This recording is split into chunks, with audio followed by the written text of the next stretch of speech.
말씀을 가지고 하나님이 주목한 사람이라는 제목으로 하나님 주신 은혜를 여러분과 나누고자 합니다. 근데 오늘 분위기가 뭔가 좀 달라요. 우리 김포교회 분위기가. 성경 읽을 때 이렇게까지 크게 막 읽은 적이 많지 않았는데, 예, 오늘 또 여러분들 뭐 기분 좋은 일 있나요? 예, 아무튼 분위기가 이렇게 밝아져서 참 좋습니다. 오늘 생일 축하도 여러분들이 나와서 이렇게 축하해 주는 거 보니까 잘 모르지만 터치하고 함으로 그게 좀 마음을 열지 않았나. 강명수 신호가 기도라는 또 찬양을 통해서 마음을 활짝 열지 않았나 하는 그런 생각이 듭니다. 제가 말씀을 준비하면서 책 하나가 생각났는데 Say No의 가르침이라는 그런 책이 있더라고요. 작년에 베스트셀러 보니까는 70만 부가 팔렸더라고요. 야, 우리나라에서 70만 부 팔리면 정말 베스트셀러인데 Say No라고 말한다 그런 의미인 것 같은데 작가 이름은 아니고 필명입니다. 필명. 이 사람이 누군지 정확하게 알지는 못해요. 근데 이 사람이 이렇게 뭐 책에 인터넷에 보니까 이 사람이 순 자산이 뭐 1,000억 원대 자산가, 뭐 사업가 이렇게 이야기하더라고요. 뭐 잠언처럼 여러 가지 사례들을 다 모아놓은, 그래서 우리가 읽으면 또 힘이 될 만한 그런 책들인데 그 내용 가운데 기억에 남는 내용이 있어서 여러분께 소개합니다. 이 사람이 Say No라는 사람이 수많은 사람, 자기보다 그 높은 사람들 밑에서 일을 해봤고, 그리고 자기가 또 이렇게 기업의 오너가 돼서 또 이렇게 사장이 돼가지고 자기가 수많은 사람들을 고용해 봤을 거 아닙니까? 자기가 많은 사람들과 다 이렇게 만나봤는데 그 중에서 정말 가장 기억에 남는 한 사람이 있다는 거예요. 그러면서 그가 만난 사람 중에서 가장 기억에 남는 사람에 대한 소개가 몇 페이지에 걸쳐서 이렇게 적혀 있었는데, 그 사람이 Say No가 만난 정말 기억에 남는 사람은 어떤 사람이었냐면 자기 차를 운전해주는, 군대는 운전병이라고 하죠. 네, 운전기사분이 자기는 가장 기억에 남았다고 하면서 그 운전기사가 다른 사람들과 다른 기사들과 어떻게 달랐는지 이렇게 이야기를 하는 내용이 있었습니다. 보니까는 4가지 사례를 딱 이야기하면서 그 기사가 다른 사람과 달랐다라고 하는데 내용이 이렇더라고요. 첫 번째는 세노라는 이 사람이, 이 오너가 그때가 젊은 시기였는지 모르겠지만 신경이 날카롭고 직원들에게 야단을 좀 이렇게 많이 치는 사람이었다고 해요. 보통 어때요? 야단 맞으면 기분 나쁘잖아요. 저도 야단 맞으면 바로 얼굴에 티가 납니다. 얼굴에 다 이렇게 하루 종일 굳어 있던가. 그런데 이 운전기사분은 그냥 별거 아닌 것 가지고도 이렇게 사장님이 화를 내는데도 그냥 자기는 거기에 그냥 반응하지 않고 딱 시간이 딱 되면 자기가 어디 가야 될, 사장님 모시고 어디 가야 될 시간이 딱 되면 5분 전에 이렇게 말한대요. 사장님, 약속 장소에 가실 시간입니다. 5분 전입니다. 항상 이렇게 웃는 얼굴로 이야기한다는 거예요.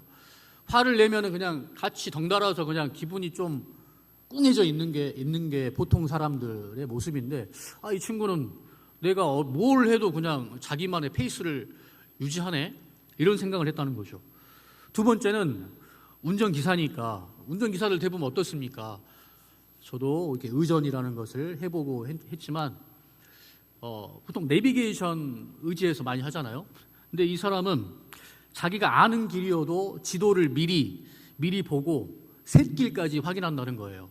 우리 동네에 보면 여러분들 잘 아는 동네, 제가 그제 우리 민준 우리 형제하고 서울에 좀 갈 일이 있어가지고 갔는데, 저는 잘 모르니까 내비게이션만 보고 따라가는데 우리 민준이는 어때요? 민준 형제는 자기 나와버리니까, 자기 동네니까 이쪽으로 가면 더 빠릅니다.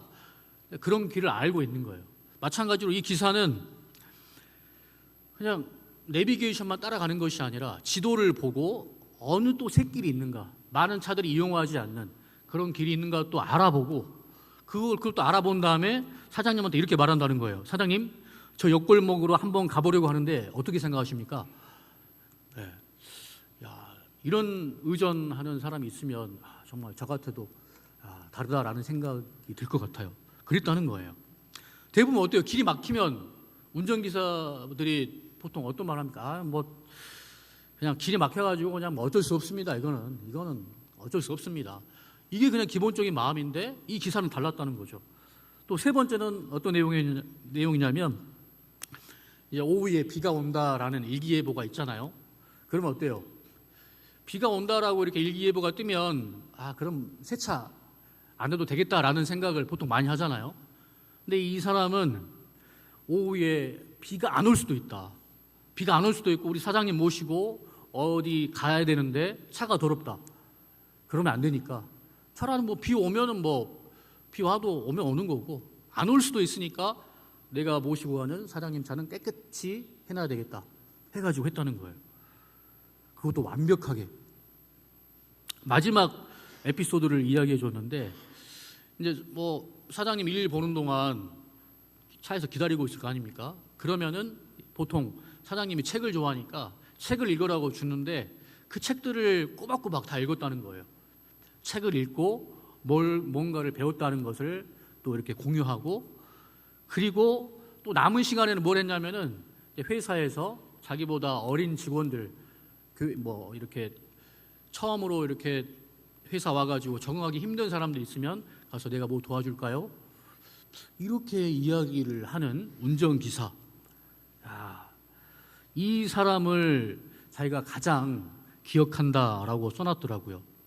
시키지 않아도 자기 돈으로 차량 정비 서적을 사가지고 이렇게 공부하고, 이런 사람은 이 세이노라는 사람이 그 이전에도 그 이후에도 만난 적이 없다라고 이렇게 적었더라고요. 그리고 나서 이 세이노라는 이 사장이 어떻게 했을까? 1년 동안 그런 모습을 지켜본 다음에 당시에 연매출 400억대의 회사의 영업부 과장직에 그 기사를 이렇게 세웠다고 합니다. 자리에 앉혔대요. 보통 그렇게 되면 어떻게 되죠? 사람들이 뭐 기사를 갖다가 어떻게 그런 자리에 앉힐 수 있냐, 이렇게 따지는 사람 꼭 있잖아요. 그렇죠? 근데 이 사람이 뭐 오너니까 이렇게 한마디 했답니다. 나는 그 사람이 너희들하고 일하는 근본 자세가 다르다는 것, 그거 하나 안다. 일하는 자세가 너희들하고 다르다는 것, 내가 그거 하나 안다. 그거 한마디 딱 하니까 말이 쏙 들어가죠. 그리고 3개월 정도 그 사람이 일하는 걸 보니까 정말 이 사람이 됨됨이가 참 좋다, 칭찬이 자자하고, 6개월 정도 되니까 이제는 회사에서 더 이상 그 사람의 자질을 의심하는 사람이 없었다라고 합니다. 이 세이노가 이 사람을 보면서 떠오르는 그런 핵심 메시지 PPT로 준비했는데 누가복음 16장 10절 말씀입니다. 우리 다 예수님께서 하신 말씀 한번 읽어볼까요? 시작. 지극히 작은 것에 충성된 자는 큰 것에도 충성되고 지극히 작은 것에 불의한 자는 큰 것에도 불의하니라. 오너 사장 정도 되면은 직원 사람들을 보면은 그거 딱 볼 수 있습니다. 아마 우리 여기 계신 사단장님도 많은 부하들 가운데 딱 보면은 이 친구는 하나를 가르쳐 좀 열을 하는구나, 딱 그런 사람들이 분명히 있을 거예요. 많은 시간을 통해서. 근데 이 예수님께서 하신 말씀인데 이게 세상 속에서도 여전히 통한다는 거예요. 여전히. 이 진리가 지금도 통한다는 것을 제가 이 책을 통해서 보게 됩니다. 오늘 본문하고 이 이야기가 무슨 연관이 있는가? 오늘 이야기는 어떤 내용이냐면 이스라엘의 초대 왕이 누구였냐면 사울이었어요. 사울. 이스라엘은 신정 국가였기 때문에 따로 왕이 없었습니다. 하나님이 그냥 왕이었고 하나님께서 선지자를 통해서 해야 될 일들을 다 이렇게 이야기했어요. 하나님이 왕이셨기 때문에. 근데 이제 이스라엘이 어떤 생각을 했냐면 우리도 왕궁을 짓고 눈에 보이는 강한 왕이 있으면 좋겠습니다 해가지고 사무엘에게 우리에게도 왕을 주소서 한 겁니다. 그래서 하나님께서 마음이 아팠죠. 내가 왕인데 나를 거부하고 인간왕을 세우려고 하는구나. 그래, 원하는 대로 해줘라. 그러면서 첫 번째 세웠던 왕이 사울 왕입니다. 사울 왕, 초대 왕. 사울 왕은 어떤 왕이었냐면은 하나님이 딱 보실 때 그래, 너희들이 원하는 그 모습, 내가 그런 왕을 한번 세워보겠다. 딱 보니까는 키가 얼마나 큰지, 키가 커가지고 보통 사람이 사울 왕 앞에 서면은 이게 다 어깨 딱 이 정도 오고 다 사울이 이만큼 큰 거예요. 어깨 위로만큼. 딱 봐도 야 정말 진짜 왕 우리 이스라엘의 왕 할만하다. 그런 왕을 세웠는데 결과적으로는 어땠나? 처음에는 겸손하게 시작했는데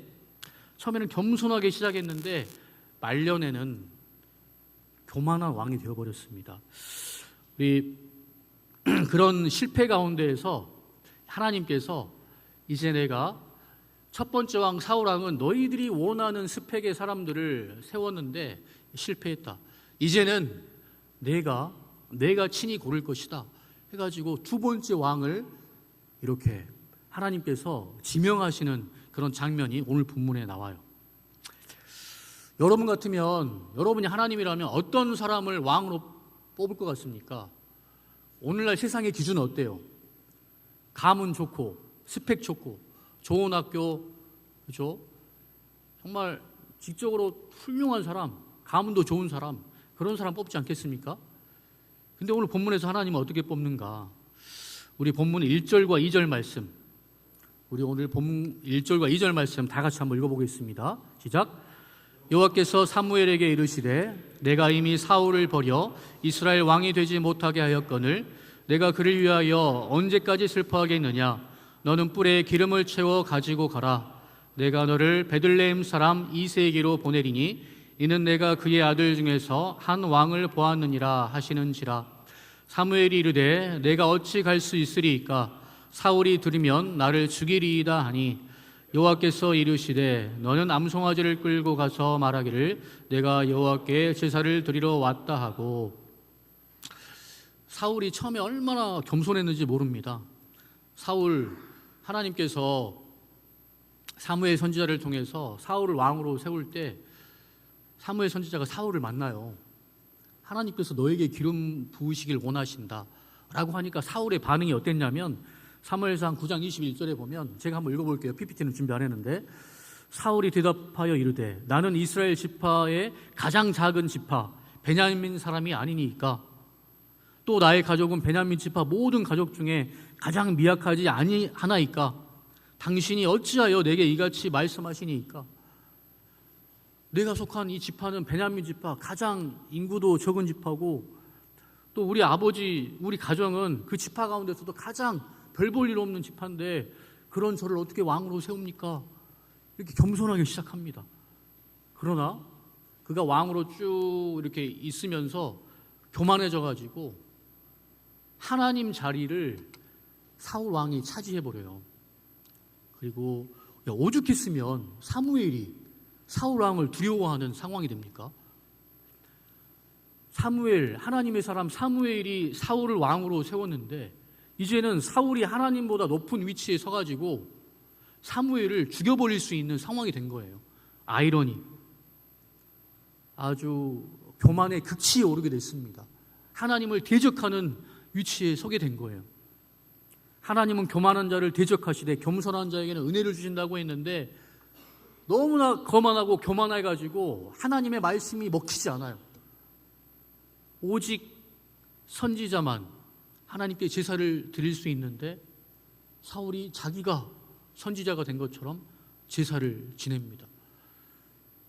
더 이상 경고를 해도 하나님의 말씀을 듣지 않으니까 하나님께서 새로운 사람을 이제 뽑는데 어디 지역 사람을 뽑았다고 하죠. 오늘 본문에 보니까 아까 1, 2절 읽었는데 베들레헴 하면 우리는 어떻게 생각합니까? 다윗의 고향이고 예수님의 고향이라고 생각하잖아요. 그 당시 베들레헴이라고 하면 정말 어디 전라도 깡촌 매곡동이라고 하는 어떤 정말 이력서에 베들레헴이라고 딱 쓰면은 야 무슨 베들레헴에서 선한 것이 나오겠냐, 나사렛에서 무슨 선한 것이 나오겠냐, 야 저런 지방대도 아닌 저런 시골에서 뭐가 나오겠냐, 그런 무시받을 만한 그런 곳이었습니다. 근데 하나님께서는 아무도 주목하지 않은 그 베들레헴을 택하시고 그 베들레헴 사람 가운데 이새라고 하는 사람을 가문을 택합니다. 그리고 그 아들 가운데 내가 한 왕을 보았다, 택했다라고 말합니다. 하나님은 그 이새의 아들 가운데 누구를 택했을까? 기대하는 마음으로 사울이 자기를 왕을 또 누군가를 세우러 간다고 하면은 죽일까 봐 두려운 마음이 있었지만 하나님이 가라고 하니까 제사를 드린다라고 하고 이렇게 베들레헴으로 가요. 베들레헴으로 우리 사무엘이 가니까 장로들이 두려워하는 거예요. 무엇 때문에 여기 왔는지, 사무엘의 권세가 얼마나 컸는지, 혹시 우리가 뭐 잘못해서 잘못 지적질하러 온 건가요? 아니면 샬롬, 좋은 일 때문에 온 건가요? 내가 너희와 함께 제사를 지내려고 왔다. 이새를 부르고 그의 아들들을 내게 다 데려오라. 하나님께서 그 가운데 왕을 보았다. 내가 그 사람을 만나서 그에게 하나님께서 택하신 왕이라고 하는 기름을 부을 것이다. 그런 상황이 된 겁니다. 그러면서 이새와 이새의 아들들을 다 이렇게 사무엘 앞으로 불렀어요. 우리 8절 9절, 오늘 본문 8절 9절 말씀 한번 읽어보겠습니다. 8절 9절. 8절 9절 제가 한번 읽어보겠습니다. 이새가 아비나답을 불러 사무엘 앞을 지나가게 하매 사무엘이 이르되 이도 여호와께서 택하지 아니하셨느니라 하니 이새가 산마로 지나가게 하매 사무엘이 이르되 이도 여호와께서 택하지 아니하셨느니라 하니 죄송합니다. 6절 7절 우리 6절 7절 아까 보여준 말씀 6절 7절을 한번 다 같이 읽어보겠습니다. 본문 6절 7절 시작. 그들이 오매 사무엘이 엘리압을 보고 마음에 이르기를 여호와의 기름 부으실 자가 과연 주 앞에 있도다 하였더니 여호와께서 사무엘에게 이르시되 그의 영과 길을 보지 말라. 내가 이미 그를 버렸노라. 내가 보는 것은 사람과 같이 아니하니 사람은 외모를 보거니와 나 여호와는 중심을 보느니라 하시더라.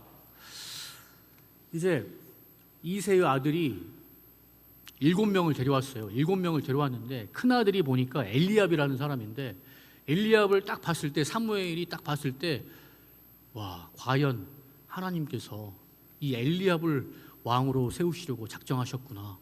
이렇게 생각을 한 거예요. 이렇게 속으로 생각했는데 하나님이 뭐라고 말씀하셨다고요? 아니다. 내가 이미 그를 버렸다. 이렇게 말씀하시는 거예요. 그러면서 내가 보는 것은 사람 너희들은 외모를 보지만 나는 중심을 본다. 그의 마음의 중심에 무엇이 있는지를 본다. 이렇게 하시면서 그가 아니라고 한 겁니다. 그러면서 우리가 읽었지만 둘째 아들 아비나답, 셋째 아들 삼마 이것도 아닌 거예요. 넷째, 다섯째, 여섯째, 일곱째까지 다 보이는데 아니다는 거예요. 7 아들을 다 보였는데 하나님이 택한 사람이 없다고 하는 거예요. 그러니까 뭐라고 말합니까? 사무엘 반응이 사무엘이 하는 말이 11절에 보면은 사무엘이 이새에게 이르되 내 아들들이 다 여기 있느냐? 야, 내 아들 다 데려오라고 했는데 야, 7명 다 아니다고 하는데 아들 다 있는 거 맞니? 그때 나오는 반응이 11절 이새가 이르되 아직 막내가 남았는데 그는 양을 지키나이다. 이렇게 말합니다. 여러분이 아버지였다면 어떨 것 같아요? 여러분이 아버지였다면 여러분의 아들 가운데 아들 8명 있는데 아들 가운데 왕이 있다. 여러분 막내는 그냥 그 자리에 안 오게 하고 7명만 할 건가요? 혹시 모르니까 그 귀한 자리에 그냥 다 오게 할 것만도 같은데 이새는 어찌됐건 간에 막내 아들 다윗을 그 자리에 오지 않게 했어요. 그러면서 하는 말이 막내라는 표현을 했는데 그 당시 사회에서는 막내라는 말은 정말 무시당하는 존재, 별 볼 일 없는 무가치한 그런 말하고도 일맥상통한 그런 단어였습니다. 아버지가 아무리 생각해도 이 막내 다윗은 왕이 될 사람이 아니다라고 생각했던 거죠. 근데 어떻습니까?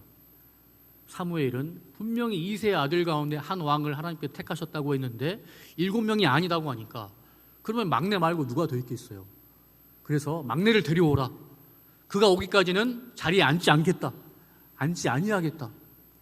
그래가지고 그를 불러오는데 그가 딱 왔는데 아직 어린 소년인데 그때 말하는 거예요.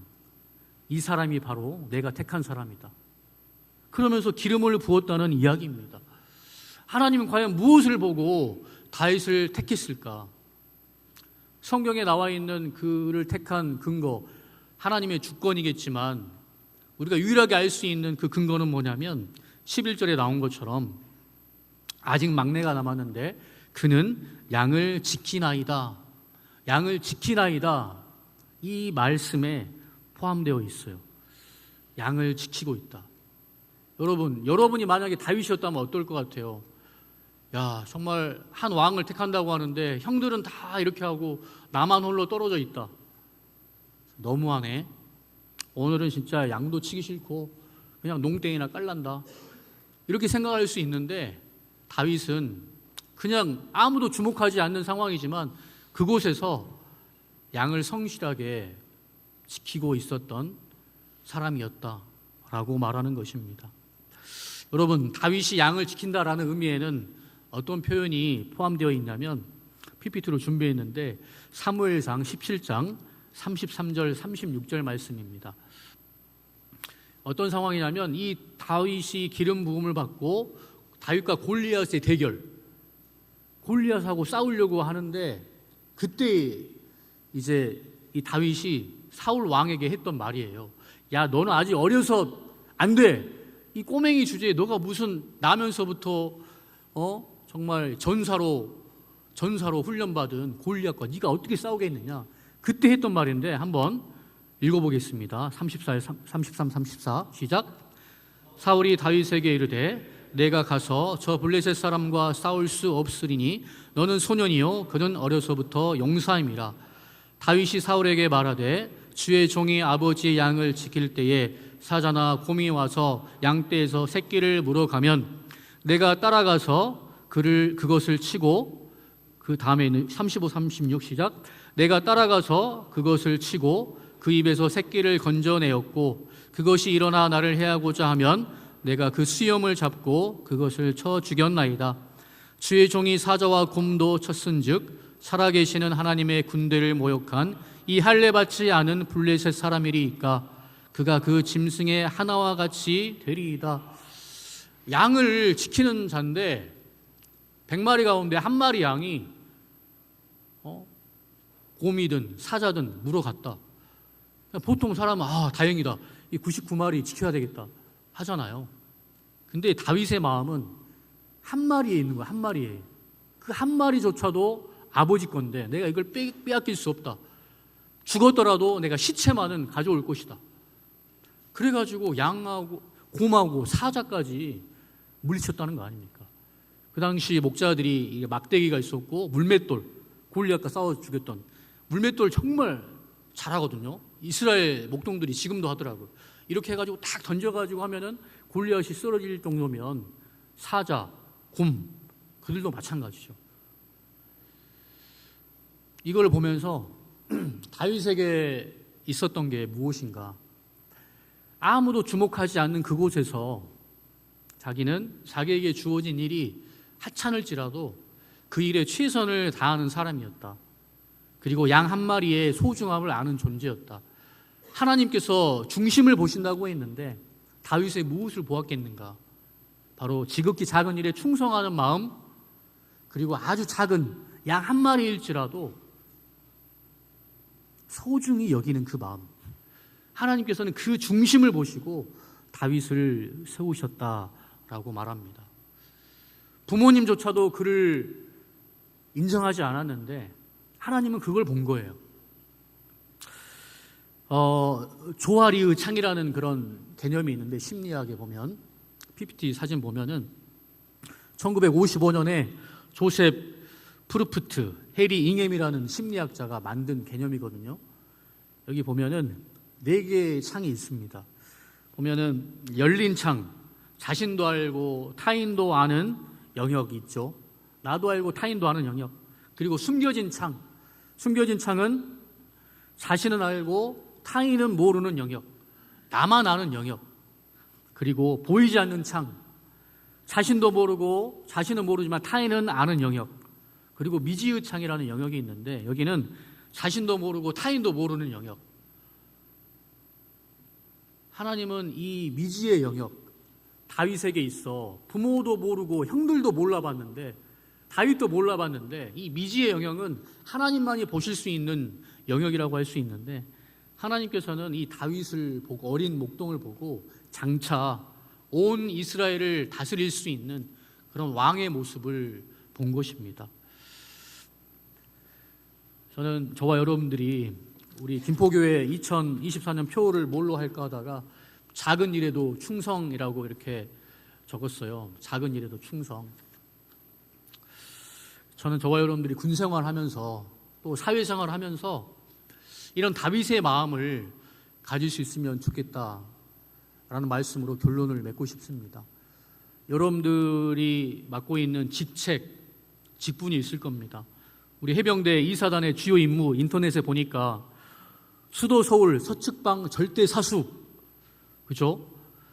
총 255km에 달하는 김포와 인천 광화도 도서 지역 강과 바다를 수호하는 해강한 경계작전, 그리고 필요시, 유사시, 상륙작전, 이런 우리 임무가 있는데, 그리고 여러분들이 각 병과마다 직책이 있을 건데 그것이 무엇이든지 간에 그냥 사람들 보기에는 주목받지 않는 일이라고 할지라도 이것이 하나님께서 내게 주신 직분이다, 직책이다 라고 생각하고 그 안에서 소두에서 언급했던 것처럼 정말 운전기사처럼 자기 일에 최선을 다하고 어떻게 하면 좀 더 효율적으로 잘할 수 있을까, 그것을 연구하는 사람, 어떻게 하면 좀 더 좋게 할 수 있을까, 그것을 생각하고 연구해서 참 그렇게 되면은 부대 분위기도 좋아질 것이고 여러분들도 삶의 의욕도 있을 것이고 성취도도 있을 것이고 그러지 않을까 하는 생각을 해봅니다. 그래서 여러분들이 여러분의 주어진 일, 다른 사람들은 이거 해가지고 뭐 하겠냐, 내가 그냥 뭐 식당에서 이렇게 요즘에 주계병이라고 하는 뭐라고 하죠? 식당에서 뭐 보조하는데 내가 이거 해서 뭐 하겠나, 이렇게 하는 사람하고 그래 내가 우리 부대 사람들 정말 기분 좋게 밥 먹을 수 있도록 봉사해야지, 이 두 사람의 마음 자세가 다르잖아요. 그리고 우리 보면은 이사단 지역에 TOD, 여기 다 해안 초추 다 했죠. 여기는 TOD를 하든 뭘 하든, 그렇죠? 최선을 다해서 졸지 않고 그 일에 최선을 다한다면 상관들이 봤을 때 이 친구는 정말 뭔가 다르구나 하는 생각이 들 겁니다. 여러분들이 모든 매사에 이런 마음을 가지고 작은 일에도 충성을 다하는, 최선을 다하는 사람, 하나님은 이런 사람을 들어 크게 사용하신다는 이 사실을 여러분이 마음에 새기고 그것이 세상 속에서도 통한다는 것을 여러분이 알고 그렇게 살아갈 수 있는 저와 여러분 되면 좋겠습니다. 우리 함께 일어나서 찬양하면 좋겠습니다.